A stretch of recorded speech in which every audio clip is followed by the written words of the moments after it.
عن انس رضی اللہ تعالی عنہ قال قال النبی صلی اللہ علیہ وسلم لا يؤمن احدكم حتى يحب لأخيه ما يحب لنفسه او كما قال علیہ الصلاة والسلام۔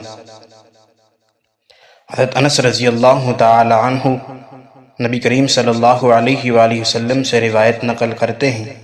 نبی صلی اللہ علیہ وآلہ وسلم نے فرمایا، تم میں سے کوئی شخص ایماندار نہ ہوگا جب تک اپنے بھائی کے لیے وہ نہ چاہے جو وہ اپنے لیے چاہتا ہے۔ اس حدیث کے اندر فرمایا گیا لا یؤمن احدکم کہ تم میں سے کوئی شخص اس وقت تک مومن نہیں ہوگا۔ مطلب یہ ہے کہ کامل مومن نہیں ہوگا۔ جس طرح ہم کسی شخص کو کہہ دیتے ہیں کہ تیرے اندر تو انسانیت ہی نہیں ہے، تو تو انسان ہی نہیں ہے، حالانکہ وہ انسان ہوتا ہے۔ کیوں کہ دوسری آیات اور دوسری احادیث سے یہ معلوم ہوتا ہے کہ چند اوصاف کے علاوہ کسی ایک وصف کی کمی کی وجہ سے کوئی شخص ایمان سے خارج نہیں ہوتا۔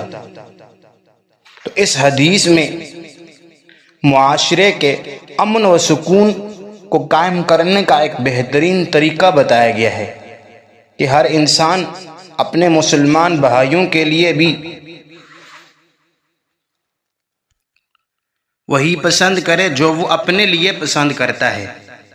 یعنی اگر وہ چاہتا ہے کہ اس کی عزت کی جائے تو دوسروں کی بھی عزت کرے، اگر وہ چاہتا ہے کہ اسے کوئی نقصان نہ پہنچائے تو وہ دوسروں کو بھی نقصان نہ پہنچائے، اگر وہ چاہتا ہے کہ اس کے امن و امان کو کوئی تہ و بالا نہ کرے تو پھر وہ دوسروں کے بھی امن کو خراب کرنے کا خیال اپنے ذہن و گمان سے یہ بات نکال دے۔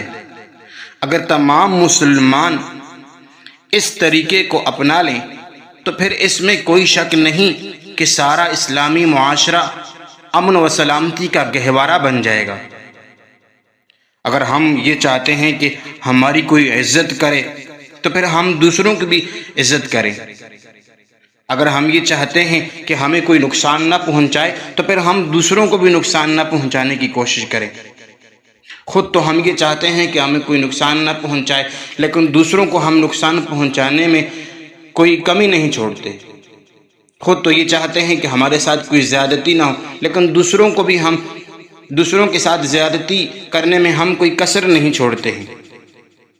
اس لیے ان چیزوں کا ہم خیال رکھیں۔ بعض اوقات یہ چیز مشکل بلکہ ناممکن معلوم ہوتی ہے، حالانکہ آدمی اگر اس بات کو محبوب رکھے کہ یہ نعمت جس طرح مجھے ملی ہے تو میری نعمت کی میں کمی کے بغیر یہ نعمت میرے بھائی کو بھی مل جائے، جس طرح اللہ تعالیٰ نے مجھ پر فضل کیا ہے تو میرے بھائی پر بھی اللہ تعالیٰ فضل کر دے، تو یہ چیز کوئی مشکل نہیں ہے۔ مگر یہ مقام، یہ مرتبہ انہی لوگوں کو حاصل ہوتا ہے جن کے اندر ایک قلب سلیم ہوتا ہے۔ دھوکے، حسد، کینہ سے ان کے دل بھرے نہیں ہوتے۔ عموماً یہ چیز ان لوگوں کے دلوں میں ہوتی ہے کہ جن کے دلوں کے اندر کینہ، بغض، حسد ہوتا ہے۔ وہ کہتے ہیں کہ اگر یہ چیز ہمارے پاس نہیں ہے تو اس کے پاس کیوں ہے؟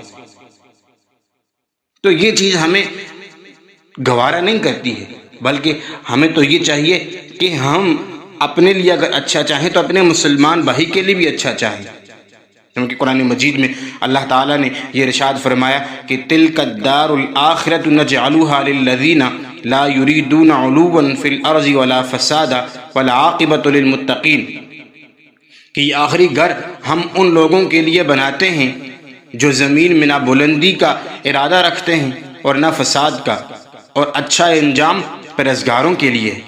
اس لیے ہم معاشرے میں رہتے ہیں تو ہم معاشرے میں رہتے ہوئے بھی اپنے بھائیوں کا خیال رکھیں۔